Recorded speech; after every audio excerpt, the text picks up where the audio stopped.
What's going on, guys? It's Nick here, back with another video. It's Saturday. Every Saturday this offseason, we're going to take a look at ADPs, see who has risen or fallen the most over the last 2 weeks, except for this video. We're only going to do 1 week because the draft was so recent, we don't really have 2 weeks of data. So this one's going to be risers over the last week, and then at the end of each of these Saturday videos, we're going to try and predict who we'll see in 2 weeks. So we'll talk about who has risen the most over the last 1 week, and at the end, who's going to rise in the future. Because also the draft was so recently, most of the top risers this week are rookies. So I'm going to mention the top 5. 4 of the top 5 are rookies. Then after that, I'm going to mention a few players who are not rookies, just so we don't make this like an all rookie video. So number 1 riser over the last week, Jerick McKinnon. He, of course, re-signed with the Kansas City Chiefs, which obviously that's a great backfield in fantasy, so a great outcome for him. The best possible outcome. If he was going to test free agency, go somewhere else, it would have been a definite downgrade.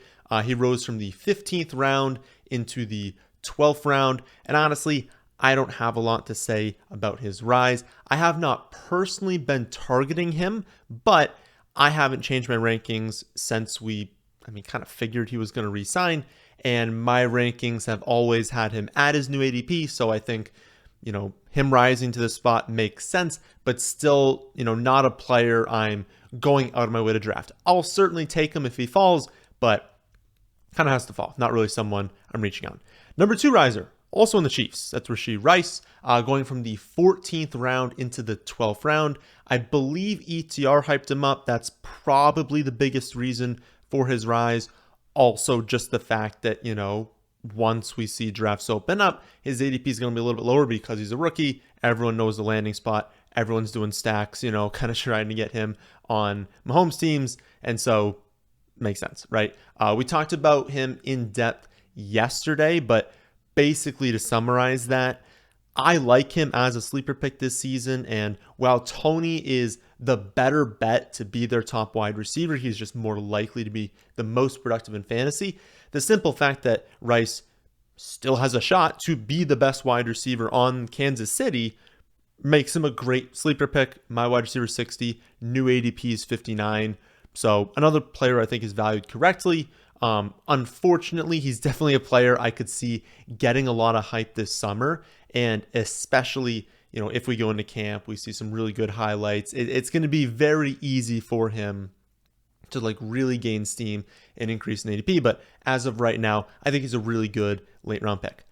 3rd biggest riser, Jonathan Mingo. We took him in this week's mock draft Monday. And actually, then I think of it, we may have also taken Rashee Rice. So took both these players. Again, both players I really like. Good late round picks. You guys know I really like Mingo. My model comps him perfectly to Deebo Samuel. The target competition on the Panthers, very, very low. He really only needs to beat out Adam Thielen, who hasn't been that amazing for a few years now, is now another year older. DJ Chark, there's no competition, right? Mingo can be the one pretty easily on this offense. He's risen from the mid 13th round into the late 11th round and is coming off the board as the wide receiver 60. I think, again, like I said before, with Rice and Mingo, 2 players, I'm expecting their ADP to continue to rise throughout the summer. I think they'll approach 50, and basically once they hit 50, it's going to come down to hype. If Mingo's looking fantastic, he's being used like Deebo Samuel, he's clearly their number 1 wide receiver, maybe he makes his way into the top 45. Same thing with Rice. If it's coming out that Rice, is really competing with Tony as their number 1 wide receiver, maybe he can make it to top 45, but I think they'll both kind of approach 50, and from there will really depend on hype. But yeah, still both going in that 12th, 13th round general range. I wouldn't be surprised if they entered the 10th round, I would say, in the next 1 to 2 months. As of right now, still great picks. Keep taking them. 4th biggest riser is Dalton Kincaid. Someone that I have seen numerous sites hype up, not just ETR, but those other sites as well hyping him up. And honestly, I'm less in love with this one. He's up around a round and a half, somewhere in that range, now in the late 11th, going from the late 11th into the mid 10th round. So already, as a rookie tight end, a mid 10th round pick, The basic idea people are throwing out there is that Dawson Knox will continue to be their traditional tight end, that Kincaid will be on the field at the same time a lot with Dawson Knox and just be used a lot from the slot, basically used as slot weapon, just a really big wide receiver, maybe a red zone threat as well. Now, that could certainly be true. I'm not trying to disprove that or say it's not going to happen. But please remember that he is still a rookie tight end.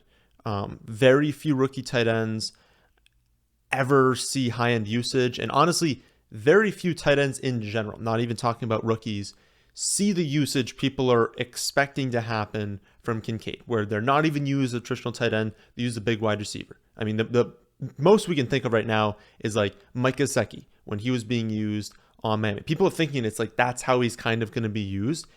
And if he's already coming off the board in the mid-10th round, like as the tight end 11, so already a tight end 1, that means he's going to need around like 10.5 full PPR points per game. Like if you're going to be a tight end 1, you're going to need that, right, to at least return value. And if we look historically, well, how many tight ends in the history of the NFL as a rookie had more than 10.5 points per game? There have been 8. And most of them came pre-1990. Since 1990, it's only happened 3 times: in 2002 with Jeremy Shockey, Jordan Reed in 9 games in 2013, Evan Ingram in 2017. Pitts, you could throw him in there. He just missed the cutoff, but I think that's the idea. It took Pitts over 1,000 yards to get just under 10.5 points per game. Like, you're asking a lot for Kincaid as a rookie to produce that well. You basically, this is the way I'm thinking of it, you need him to be used in the way people are hoping he'll be used. So you see all these videos and people talking in their podcasts about how they hope he's going to be used, how they think he's going to be used. And I think in people's mind, that's how he's going to be used. It's like you need that to happen for him to pay off this ADP. I'm just not comfortable doing that. I feel like what is the worst case that happens is that he's actually used in that way. He returns like 8th round ADP and I lose 2 rounds of value not taking him in the mid-10th round, but I'm not losing my league because of that. The other side is I take him in the 10th round. He's actually used as a rookie tight end and you're cutting him early in the season. Again, I don't think it'll be that bad to where you're cutting him, but the point is there's really no risk in not taking him that early because he needs to do what people are expecting just to return value. Final riser for rookies, at least we'll talk about, is Marvin Mims, player that I think I'm even higher on than the Broncos are. I think the Broncos are even too low on this kid, and they drafted him. I think he could be one of these elite breakouts this season and beyond. Like, you're targeting him in Dynasty. You're targeting him in redraft leagues late. I hope that his ADP doesn't rise too much. We're talking about him, in the risers video, goes from the 16th to the 15th round. I hope it stalls out a little bit because, people look at the depth chart and they're like, well, Sutton and Judy, everyone, even no matter how much you like Marvin Mims, that Sutton and Judy are ahead of him on the depth chart. And they still have Tim Patrick there. And let's be honest, they were like the worst team in football last season. So it's like, a lot still needs to go right here. And so hopefully people talk themselves out of having him rise into the 14th round, into the 13th round. Hopefully we can still keep taking him really late, and especially in like normal redraft leagues, maybe as your last pick as a skill position player, because those concerns are real, right? Like Sutton and Judy are good, right? It's going to take an injury for him to pass up on them unless he like really breaks out. I just think that it's possible because of the type of player that he is, like a home run hitter, an elite deep threat, that maybe we see over the summer a few like 40, 50-yard touchdowns in camp and people really start hyping up and that's how he starts going earlier. But overall, my guess is that all summer, no matter where he is, I'm going to like him. I'm going to try and stay a little bit ahead of ADP. I believe in the talent. I believe in the upside. And if this offense can hit, he's got some really, really good upside. I like him a lot. Still keep drafting him no matter where his ADP is for now. As for non-rookie risers, the top one was McKinnon. We talked about him before. Number 2, Irv Smith. The Bengals left the draft without a tight end. Current depth chart, Irv Smith, Drew Sample, former Patriots bust Devin Asiasi, and Tanner Hudson. So just a pile of garbage behind Irv Smith. I just imagine that that's leading to more confidence with people that he's not necessarily going to have like a really good role, but as long as he can have a stable role, just be out there on the field, he's athletic enough to where it's like, even if he's maybe not as good as we originally thought he was, or maybe he's not back to his old self after these injuries, it won't matter, because if he's just on the field, on the Bengals offense, he's going to produce. He's going to do well in fantasy. And I think people kind of looking at that being like, okay, well, it's more likely that happens given what their depth chart is right now. He's still relatively young. He's turning 25 this August. Like, I think it'll be easy for people to talk themselves into taking him late. He rose about a round from the 14th or from the 15th to the 14th round. A fine spot. I will say though, like, I feel like I've been an Irv Smith truther in the past. I have not yet taken him in a draft. I know I've mentioned that a few times in this video. I am drafting right now, so I think I've completed a few drafts. I have not taken Irv Smith, so even though I like him, I only like him so much, and if his ADP does keep rising, I might like other players a little bit more. But yeah, I'm drafting right now. I'm going to basically do one draft per day for the rest of the off season. Just so that when I make videos like this, I can talk about players that I am drafting right now. I can talk about if I like players at their old ADP versus their new ADP. So if you guys want to do some drafts right now, or maybe you want a chance to draft with me on this upcoming live stream on Tuesday night, sign up for Underdog using promo code FFA. They'll match your first deposit up to $100. That's free money for you guys, a match up to $100. Take full advantage of that. You can get into 40 puppy drafts. The puppy is open. That's a lot of drafts. Like, doing the full deposit will get you 40 drafts throughout the summer. You can do a draft every other day until week 1, and you're going to be good to go. So definitely take full advantage of that. But yeah, we're going live on Tuesday. Make sure you're there. I think it's going to be at like 6:30 Eastern, but you can just look on the channel on Tuesday and see what time it is. But back to the risers. We'll go over a few more non-rookies, and then we'll talk about some players I think are going to rise this coming week. Third biggest non-riser, another one I don't fully agree with, is Michael Gallup. And maybe you guys can help me with this one. Maybe there's like a podcast I don't listen to that was like hyping him up. Like, that's why he went up. But I don't really know why he rose. Now, I don't have him as a bad pick. Honestly, I have him at 64 for wide receivers. He's at 67 now, so he's a perfectly fine pick. But another player that I don't anticipate drafting all that much this season, because I feel like his average outcome is that he slightly outperforms his ADP, but it's very unlikely that he's like a league winner. He's someone that, maybe you're using as a wide receiver to win your championship. It's basically like you just kind of want to think about like the range of outcomes for players, especially later in the draft. When we're looking in the 60 range, like, I'd much prefer someone with like a very, very low floor, but who could be a wide receiver too later in the season when we're trying to win a championship. I just feel like the most likely outcome for Gallup, honestly, is that he finishes like 50th or like 55th.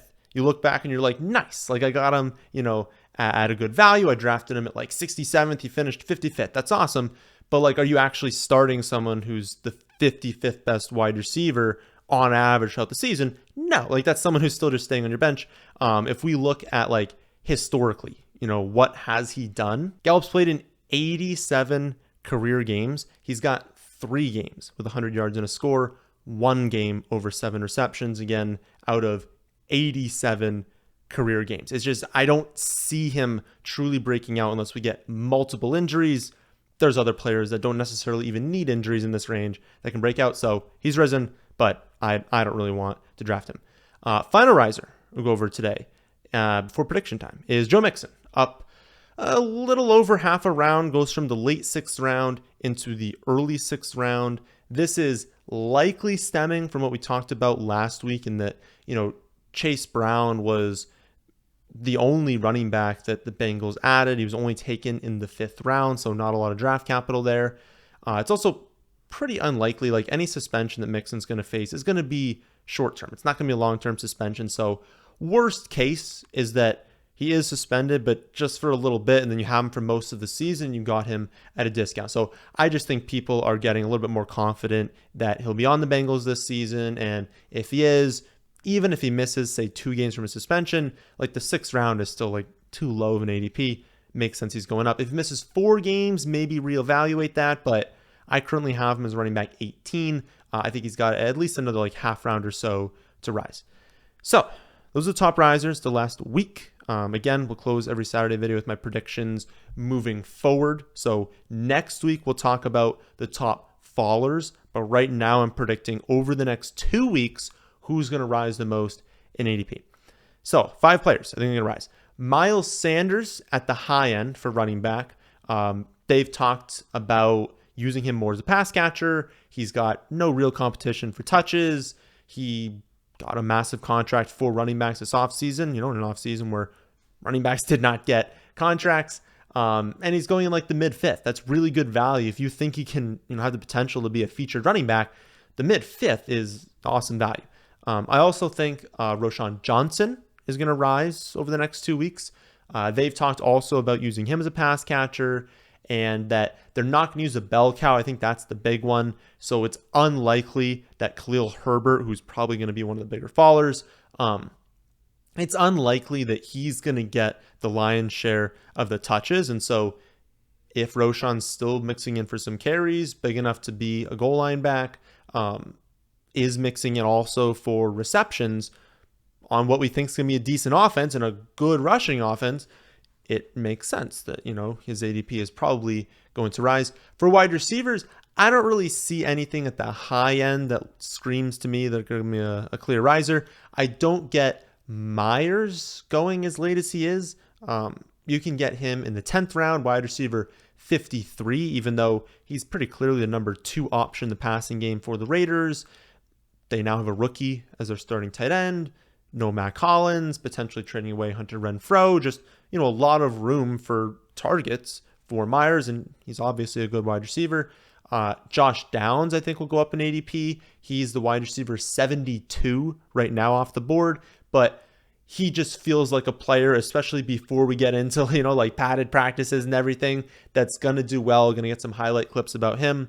Late 14th round, not too difficult to see a player who they drafted relatively highly, was highly productive in college, working from the slot with a rookie quarterback, going to late 14th. Like, people are going to fall in love with that. I think he'll rise into 13th round.